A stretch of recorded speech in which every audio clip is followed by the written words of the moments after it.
Hello, आप सभी कैसे हैं। आप सभी का मेरे यूट्यूब चैनल जी के हाल्ट में स्वागत है। आज हम लोग रेलवे ग्रुप डी एग्ज़ाम के प्रीवियस ईयर के साइंस के 50 महत्वपूर्ण प्रश्नों को देखेंगे। ये सभी प्रश्न आपके रेलवे ग्रुप डी एग्ज़ाम्स में पूछे गए हैं, अतः ये सभी प्रश्न आपके ग्रुप डी एग्ज़ाम 2025 के लिए बेहद ही महत्वपूर्ण होने वाले हैं। अतः आप पूरा वीडियो ज़रूर देखिएगा और सभी प्रश्नों को अच्छे से याद कर लीजिएगा। अगर आपको किसी भी प्रश्न का सही जवाब पता होगा तो मुझे कमेंट करके ज़रूर बताइएगा। और वीडियो पसंद आए तो एक लाइक ज़रूर कीजिएगा। चैनल पर नए होंगे तो सब्सक्राइब भी कर लीजिएगा ताकि आपको लोगों को इसी तरह का वीडियो मिलता रहे। चलिए एक एक करके शुरू करते हैं। पीएच स्केल का परिसर है, सही जवाब क्या होगा? तो पीएच स्केल का जो परिसर होता है वह आपका 0 से 14 होता है। पीएच स्केल का परिसर, पीएच का फुल फॉर्म क्या होता है? तो पावर ऑफ हाइड्रोजन होता है पीएच का फुल फॉर्म, और इसका स्केल कितना होता है? 0 से 14 तक होता है। डायनामाइट बनाने में किस द्रव का प्रयोग किया जाता है? राइट आंसर क्या होगा? तो डायनामाइट बनाने में आपका नाइट्रोग्लिसरीन का प्रयोग किया जाता है, यानी सही जवाब ऑप्शन ए हो जाएगा। डायनामाइट बनाने में नाइट्रोग्लिसरीन का प्रयोग किया जाता है। रेडियोधर्मिता की खोज किसने की? सही जवाब क्या होगा? तो रेडियो धर्मिता की जो खोज है यह हेनरी बेक्यूरल ने की थी। रेडियो धर्मिता की खोज। निम्नलिखित में से कौन सा एक कांच की अवस्था को सही परिभाषित करता है? आपके ऑप्शंस हैं क्रिस्टलीय ठोस, अतिशीतित द्रव, संघनित गैस या द्रव क्रिस्टल। करेक्ट आंसर क्या होगा? तो निम्नलिखित में से कौन सा एक कांच की अवस्था को सही परिभाषित करता है? तो राइट आंसर ऑप्शन बी होगा, अतिशीतित द्रव, यानी करेक्ट आंसर ऑप्शन बी। तापमान के केल्विन पैमाने पर जल का क्वथनांक है, बेहद ही महत्वपूर्ण प्रश्न है। तापमान के केल्विन पैमाने पर जल का जो क्वथनांक होता है वह 373 होता है, यानी राइट आंसर क्या होगा? तो ऑप्शन आपका सी होगा। प्रेशर कुकर में खाना पकाने के समय को घटा देता है क्योंकि? सही जवाब क्या होगा? प्रेशर कुकर में खाना पकाने के समय को घटा देता है क्योंकि जल का क्वथनांक प्रेशर कुकर के अंदर बढ़ जाता है, यानी राइट आंसर क्या होगा? तो ऑप्शन ए। एकमात्र ऐसा तत्व जिसके समस्थानिकों के नाम भिन्न भिन्न हैं। राइट आंसर क्या होगा? तो एकमात्र ऐसा तत्व जिसके समस्थानिकों के नाम भिन्न भिन्न हैं वह आपका हाइड्रोजन है। करेक्ट आंसर क्या होगा? तो ऑप्शन सी हो जाएगा। वर्ड लेखन विधि की खोज की। करेक्ट आंसर क्या होगा? तो वर्ड लेखन विधि की जो खोज है यह मिखाइल स्वेट ने की थी। वर्ड लेखन विधि की खोज, सही जवाब आपका ऑप्शन ए। अशुद्धियों के कारण द्रव का क्वथनांक, सही जवाब क्या होगा? तो अशुद्धियों के कारण द्रव का जो क्वथनांक होता है वह आपका बढ़ जाता है, यानी राइट आंसर आपका ऑप्शन बी हो जाएगा।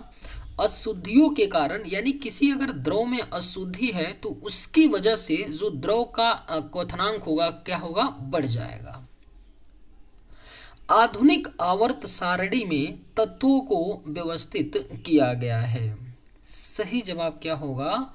तो आधुनिक आवर्त सारणी में तत्वों को बढ़ते हुए परमाणु संख्या में व्यवस्थित किया गया है, यानी राइट आंसर ऑप्शन सी।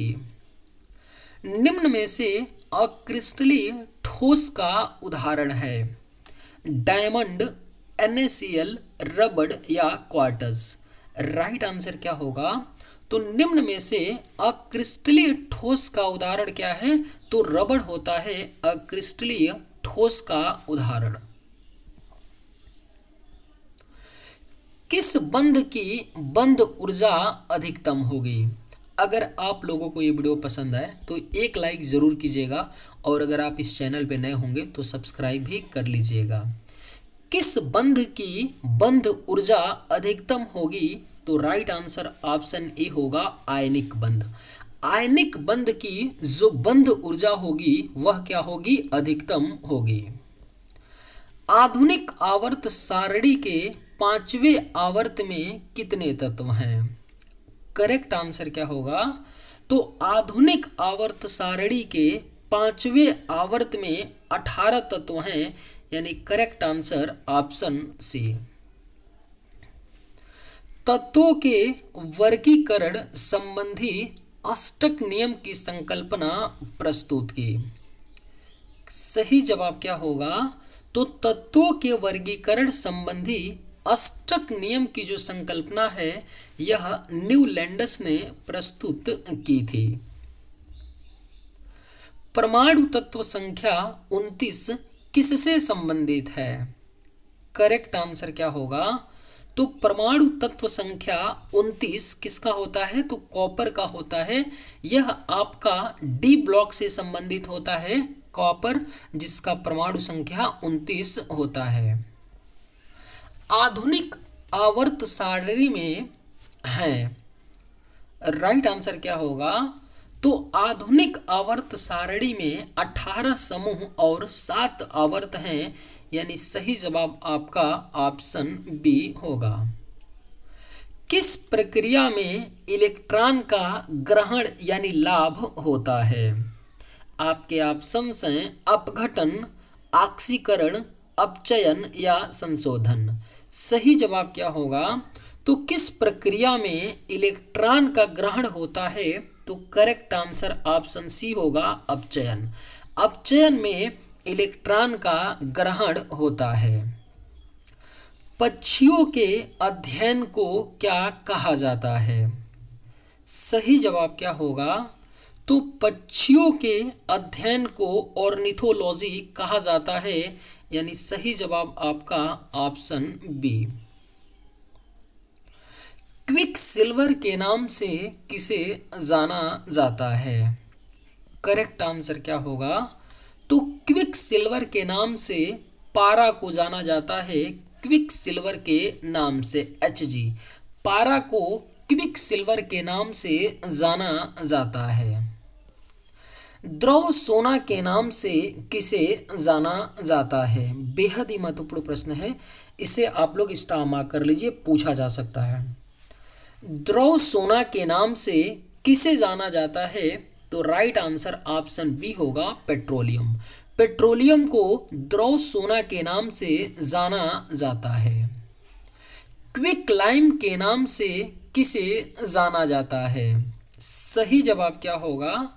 तो क्विक लाइम के नाम से कैल्शियम ऑक्साइड को जाना जाता है, क्विक लाइम के नाम से। पीतल किसका मिश्रण है? करेक्ट आंसर क्या होगा? तो पीतल जो होता है यह आपका तांबा और जस्ता का मिश्रण होता है पीतल, जिसमें 70% तांबा होता है और 30% क्या होता है? तो जस्ता होता है। उच्च इलेक्ट्रॉन बंधुता वाला तत्व कौन सा है? करेक्ट आंसर क्या होगा? तो उच्च इलेक्ट्रॉन बंधुता वाला जो तत्व होता है वह आपका क्लोरीन होता है, उच्च इलेक्ट्रॉन बंधुता वाला तत्व, यानी राइट आंसर आपका ऑप्शन सी। सर्वाधिक विद्युत ऋणात्मक तत्व कौन सा है? करेक्ट आंसर क्या होगा? तो सर्वाधिक विद्युत ऋणात्मक जो तत्व होता है वह आपका फ्लोरीन होता है, सर्वाधिक विद्युत ऋणात्मक तत्व। सर्वाधिक विद्युत धनात्मक तत्व कौन सा है? सही जवाब क्या होगा?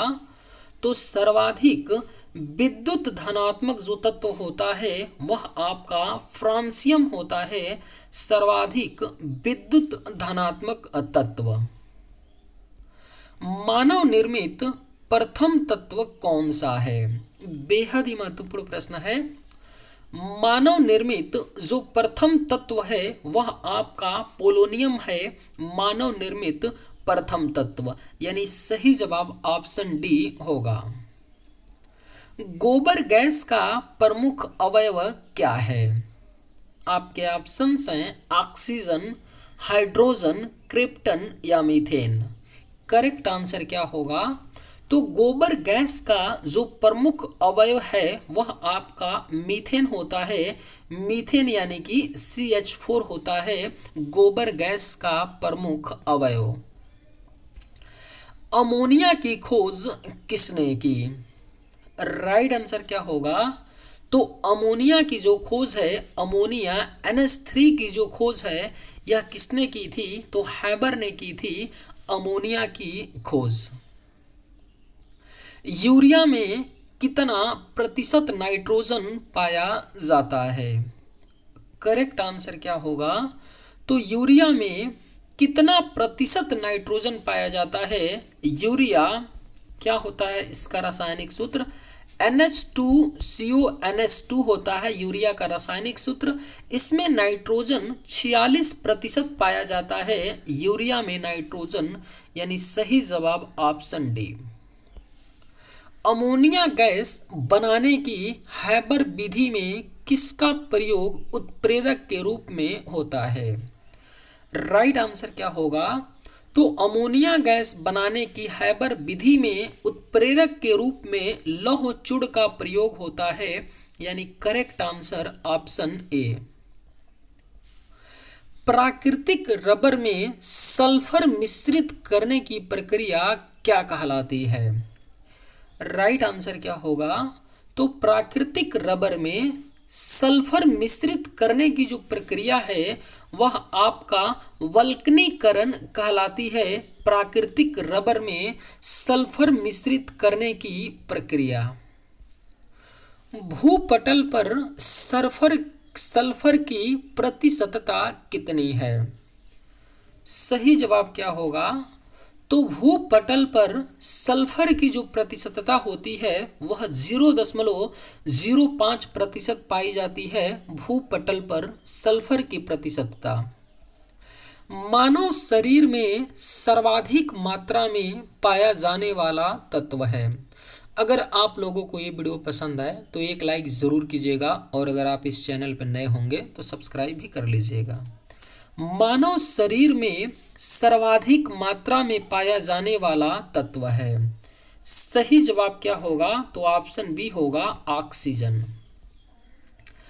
कार्बन डाइऑक्साइड गैस की प्रकृति कैसी है? बेहद ही महत्वपूर्ण प्रश्न है, इसे भी आप लोग स्टार मार्क कर लीजिए। जिस भी प्रश्न को मैं स्टार मार्क करवाता हूं उनके पूछे जाने की संभावना 100% होती है, अतः स्टार मार्क वाले प्रश्नों को अच्छे से याद रखिएगा। कार्बन डाइऑक्साइड गैस की प्रकृति कैसी है? तो करेक्ट आंसर ऑप्शन ए होगा अम्लीय। कार्बन डाइऑक्साइड CO2 की जो प्रकृति होती है वह अम्लीय होती है। नाइक्रोम में कौन कौन सी धातुएं मिश्रित होती है? सही जवाब क्या होगा? तो नाइक्रोम में आपका निकिल, क्रोमियम व आयरन धातुएं मिश्रित होती हैं, यानी करेक्ट आंसर ऑप्शन आपका बी। द्रव में गिरता हुआ पिंड किसके कारण सीमांत वेग प्राप्त कर लेता है? सही जवाब क्या होगा? तो द्रव में गिरता हुआ जो पिंड है यह सीमांत वेग प्राप्त कर लेता है द्रव की सयांता के कारण, यानी राइट आंसर ऑप्शन ए। तारों का रंग किस पर निर्भर करता है? सही जवाब क्या होगा? तो तारों का जो रंग है यह आपका ताप पर निर्भर करता है। तारों का रंग माइकोलॉजी के अध्ययन से संबंधित है। सही जवाब क्या होगा?